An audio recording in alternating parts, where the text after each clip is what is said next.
observando aquele vão por entre as telhas, um enxame de abelhas parou para descansar. Me deu vontade de contar como é que eu faço quando me bate um cansaço e eu paro pra aliviar. Tão diferente das abelhas pequeninas descansando. Que eu tenho um carro pequeno, que é um Cronos, e eu precisava desenvolver um heliponário para eu poder levar lá para o interior, que eu pudesse levar ele dentro do carro, desmontado, chegar lá e eu mesmo montar ele sozinho. Aí então eu desenvolvi mais ou menos esse método aqui, que ele é bem barato e usa pouco material. E com menos de R$100 dá para montar um heliponário desse. Então aqui sou eu montando aí, ó. Ele é todo parafusado. Eu não uso prego, porque aí eu já posso levar ele todo já pré-furado, para quando chegar lá no local eu só posso montar ele e colocar os parafusos e as porcas. Aqui já outra montagem. E aqui o heliponário já montado. Então aqui é bem simples, é tudo feito com caibro, rosca de metal, né, porca e telha brasilite. São duas telhas brasilites cortadas em tamanhos iguais. Aí fica isso aí, ó. E caso alguém queira, eu posso passar esse esquema também mais adiante. Você pode enviar, realmente solicitar aqui. O povo agradece. Tem mais alguma? Sim. Então, como eu disse, né? Então, a cada ano eu procuro fazer alguma coisa nova para que eu continue me destacando dos meus concorrentes. E além de vender, né, o mel lá no Mercado Livre, o que eu tenho bastante é revendedor, porque eu consigo vender um mel, eu compro um mel barato e consigo vender também barato, não tão barato, mas um valor que eu acho que é acessível. E então eu tenho várias pessoas revendendo em vários estados. Não são grandes revendedores, quem geralmente compra para revender, compra a partir de 5 litros até 20 litros. E também eu tenho revendedores aqui em Belém. E, por sinal, o meu maior revendedor é aqui de Belém e ele é um feirante. Ele já comprou esse ano mais de 200 litros. Então, é uma coisa que consegue sair bem se você entregar para a pessoa certa. Yuri, a respeito das multiplicações, o pessoal está querendo saber se os parceiros chegam ao nível de fazer multiplicações ou simplesmente eles só trabalham com a produção de mel. Como que está essa questão com os parceiros? Pois é, esses parceiros que estão criando para mim, a gente ainda não chegou na fase de multiplicar. A gente está só na fase experimental da criação para dar o mel no final desse ano. Então, quando chegar final do ano, a gente vai entrar na fase de multiplicar essas abelhas aí. Estão perguntando aqui se dá para você abrir os valores de compra e venda, ou não sei, de repente você prefere conversar com a pessoa em particular, aí fica à vontade. Não, eu falo, não tem problema nenhum, eu não escondo nada. É o seguinte, o mel de Uruçu cinzenta, aonde eu compro ele entre 30 e 35 reais. E eu vendo para revenda a 58. Então eu tenho aí um lucro bem baixo. Mas eu ganho um pouco no volume é uma coisa que eu tenho pouco trabalho de revender. Já para o consumidor final, esse mesmo mel eu vendo a 75 o litro. Então aí eu já tenho um lucro um pouco maior. E o mel de Urso Amarela, que eu ainda não consegui ter preço para ele para revenda, porque ainda não consegui ter uma produção boa. O máximo que eu consegui já de mel de Urso Amarela foi 60 litros nessa última safra. Então, eu comprei ele a 40 reais. E eu estou vendendo a 100 reais. Mas quem vê essa disparidade vai pensar assim, pô, mas Yuri, tu tá ganhando muito. Não, eu não estou ganhando muito. Aparentemente eu estou ganhando muito, mas eu tenho um custo muito elevado com o Urso Amarela. Qual é esse meu custo elevado? Os criadores que não têm o mel para me vender e a minha tentativa de ter uma produção própria, porque eu ainda não consegui ter uma produção de um modo que eu gostaria de ter. Eu estou ainda na fase da experiência. Então, nessa experiência, eu já perdi um monte de caixa nesses locais que não deram certo, eu já gastei um monte de dinheiro. Então, é um investimento que eu ainda estou começando a querer ter um lucro nele.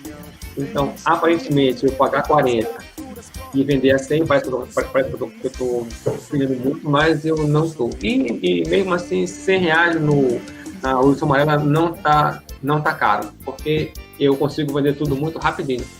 Mais do que a Urso Cinzenta. Mais alguma pergunta? A respeito, você falou do Urso Amarela, a Tiúba é muito bem adaptada e a produção é alta em toda a região, assim como a boca de renda no sul do estado. A Urso Amarela, você disse que tem dificuldade produtiva. Qual é o tipo de Urso Amarela? Uma pergunta que fizeram aqui. Qual é o tipo de Urso Amarela da sua região? É amôndre, não é amôndre? Qual é o tipo, você sabe dizer? Olha, é o inverso. Quem tem mais facilidade de conseguir se adaptar é a Urso Amarela. A cinzenta é mais difícil. Ela só se cria no local certo. O meu problema com a Urso Amarela não é a questão de adaptação dela, é a questão de... como é que pode dizer? Os criadores não gostam de criar Urso Amarela porque ela é uma abelha que estraga a caixa muito, muito rápido. Porque quando chega inverno, fica com muita umidade dentro. Então isso faz a caixa durar pouco, então tem pouca gente que cria. Mas no meu caso, da minha tentativa de produção da Urso Amarela, é mais essa questão da Apis, que fez eu perder um monte de caixas no ano passado, e também das pessoas que eu arrumei para criar para mim, porque tem gente que fala uma coisa na hora, mas no decorrer do tempo se comporta de outra maneira. Então, eu até agora ainda não tive lucro com a Urso Amarela, mas como eu falei também, que eu achei 2 locais que tem boa possibilidade, que estão indo muito, muito bem. Então, nesses locais eu vou investir mais ainda. Você sabe qual é o tipo de Urso Amarela que tem aí? Aqui tem vários tipos. Não. Urso Amarela Mondre? Não, aqui tem vários tipos, mas a que eu crio é a Flavolineata. Ok. Outra pergunta, surgiu uma...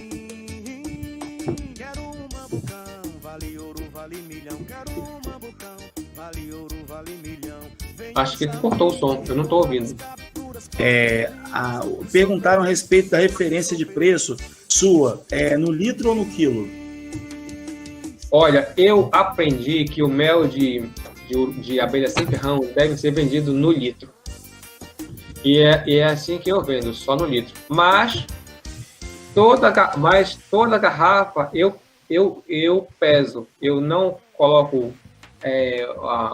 eu não encho a garrafa só de olho. Eu primeiro procurei pesar quantos quilos tem 1 litro. Então eu peguei um medidor, coloquei 1 litro de mel e pesei e vi lá o peso líquido do mel, quanto dá um litro de mel quer dizer, quantos quilos dá um litro de mel de Uruçu cinzenta. Por exemplo, o da cinzenta ele pesa 1,3 quilos. Então, quando eu vou encher a garrafa, eu encho e peso, até chegar nesse 1,3 quilos. Aí eu vou saber que lá tem 1 litro, que não tem nem mais e nem menos. Já da Uruçu amarela, que o mel é um pouco mais fino, ele é mais leve. Se eu não me engano, ele pesa 1,250, 1,25 ou 1,20, eu não lembro bem agora. Respondi? Respondido. Pode continuar essa apresentação. Bom, então já em 2019, o que me aconteceu? Muita gente começou a me procurar perguntando se eu vendia cera de Uruçu. Aí eu não vendia e não sabia quem poderia vender. Então, quando chegou a colheita, né, a safra, eu perguntei lá para os criadores se eles poderiam me vender a cera depois da gente colher o mel, e eles toparam. Então, a partir de 2019, a gente começou a colher. Só que aí eu tive outro problema, não digo problema, mas um outro desafio, porque eu nunca tinha comercializado cera, não sabia como comercializar. Então, eu pensei assim, bom, então eu vou dar o meu jeitinho aqui também, né? Aí, o que foi que eu pensei? Depois da gente colher o mel, a gente pega a cera, toda a cera da melgueira, lavar, deixar ela bem limpinha, deixar secar assim ao ar livre e depois derreter para fazer barras. Só que de início eu não sabia como fazer esse derretimento. Eu primeiro tentei fazer no fogo, em banho-maria, com água dentro da... Eu peguei uma vasilha, né? Botei em banho-maria com água dentro e botei a cera. Isso eu vi num vídeo no YouTube. Fiz isso aí, eu perdi um monte de cera fazendo isso, que não deu certo. Depois eu tentei fazer outro banho-maria só com a cera dentro da vasilha. Também não foi muito promissor. Aí eu acabei usando o micro-ondas. E foi lá que eu consegui derreter a cera de um modo que ela não fervesse, que ela ficasse pura, perfeita. Então eu comecei a derreter só no micro-ondas e deu certo, deu muito bem. Agora, quanto tempo no micro-ondas? Pois é, no micro-ondas não pode ficar muito tempo direto.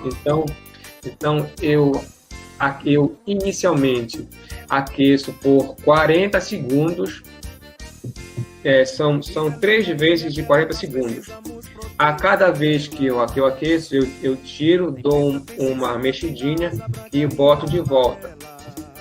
Então são essas três primeiras de 40 segundos. Depois eu vou fazendo mais outras de 30 segundos, até eu perceber que a cera já está totalmente líquida. Então dá mais ou menos umas 7 aquecidas para derreter 500 gramas. E inicialmente eu comecei fazendo com embalagem descartável, dessas transparentes. Ficou um visual que eu não gostei, ficou essa aí, ó, tipo esses potinhos.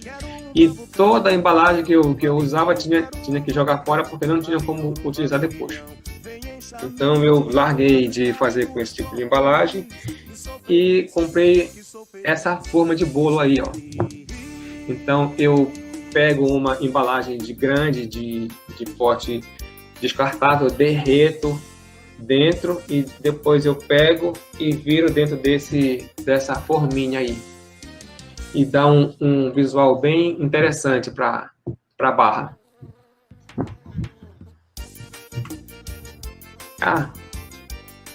Bom, passando aí essa questão aí da cera, né? Uma coisa que me deixou muito gratificado, né, agora em 2019, nesse início, foi conseguir uma coisa que eu vinha querendo há muito tempo, que era ligar que era vincular o nome da Embrapa ao meu. Então, esse ano a Embrapa me convidou para participar de uma campanha aí, que era o Todos pelo Agro, e eles pediram para eu fazer um vídeo, né? Eu nem vou conseguir passar aqui porque não está permitindo.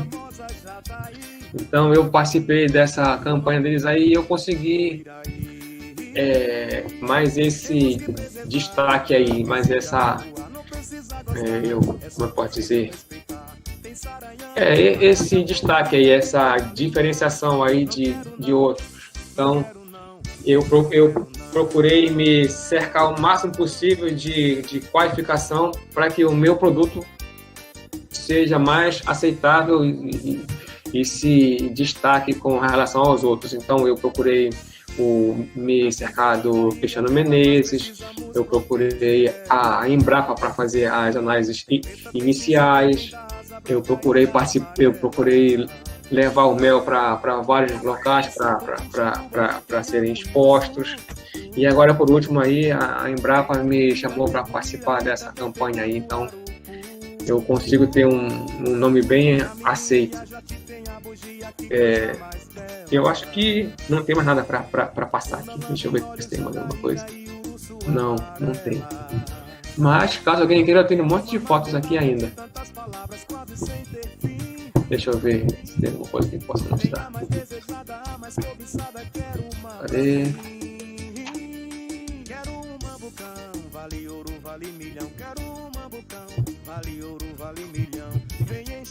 Cadê a minha apresentação? Ih, rapaz, acho que eu não coloquei aqui. Bom, o que eu tinha para falar isso, já estou com a garganta seca. Agora, as perguntas. Então eu vou abrir para a galera falar, que alguém quiser fazer alguma pergunta por áudio, pode abrir o microfone. Ia fazer, Yuri, a questão em relação ao Mercado Livre. Como funciona o Mercado Livre? Como se chama? O frete é por sua conta? É por conta do cliente? Paga, tem alguma margem de lucro para o Mercado Livre? É capaz de falar um pouco sobre a sua venda no Mercado Livre e a facilidade que isso lhe traz? Olha, eu comecei inicialmente a vender no Mercado Livre, só que eu vi que lá não era bom eu ter só um local para tentar vender. Então, além do Mercado Livre, eu resolvi criar um site meu, o site www.nativadopará.com.br. Mas, por incrível que pareça, nesse site eu não vendi absolutamente nada. Eu só vendi no Mercado Livre. Eu só vendia no Mercado Livre. Aí, além disso, eu passei a anunciar num outro site chamado MF Rural. Não sei se vocês conhecem. Então, o MF Rural, depois eu passei a anunciar na OLX, eu também vendi bastante lá, e também no Marketplace do Facebook. Agora, voltando ao Mercado Livre, lá é muito fácil de tu fazer um anúncio. Então, para anúncios onde o teu valor anunciado ele é abaixo de R$120, você tem a opção de vender o seu produto com ou sem o frete incluso. Ele vai te dar essas opções. O problema do Mercado Livre é que ele cobra uma comissão alta. Se eu não me engano, é 12%. Era essa a minha dúvida principal, era a comissão que eles cobraram. Exato. Então o meu preço para o consumidor final, para a venda direta, o mel, ele é R$75. Então, no Mercado Livre, eu tenho que oferecer a 85. Mais o frete, que a pessoa vai ter que pagar. E como eu moro na região norte, tem certos locais que, além da pessoa ter que pagar aquele frete, ela vai ter que pagar um adicional, porque ela está no interior e o mel está vindo daqui de Belém, que eu acho que aqui o frete daqui para outros locais ele é mais caro. Observando aquele vão por entre as telhas, um enxame de abelhas parou para descansar. Me deu vontade de contar como é que eu faço quando me bate um cansaço e eu paro pra aliviar. Tão diferente das abelhas pequeninas descansando.